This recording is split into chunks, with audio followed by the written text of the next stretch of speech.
Moi, mä oon Juho Kirjalainen, 24 vuotta, opiskelen Laajasalo-opistossa koulunkäynnin ohjausta.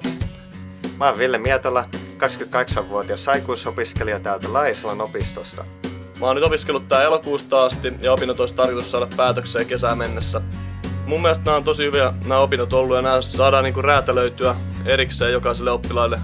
Tehdään tällainen henkilökohtainen opetussuunnitelma. Ja siinä otetaan huomioon nämä aiemmat opinnot ja muun muassa harrastukset. Itse sain koripallovalmennuksesta niin hyväksilukuja sitten liikunnanohjausopinnoista ja näin. Ja mun mielestä se on hyvä, että jokaisen aiempaa kokemusta katsotaan ja siitä voidaan sitten antaa hyväksilukuja.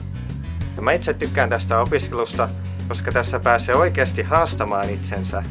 Tässä pääsee miettimään niitä omia heikkouksiaan ja vahvuuksiaan ja sitä kautta kehittymään ihmisenä ja opiskelijana.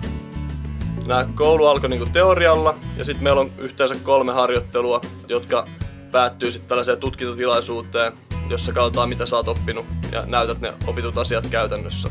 Jos sua kiinnostaa työ lasten ja nuorten parissa ja opiskelu hyvässä porukassa ja hienossa ympäristössä, hae Laajasalo-opistoon.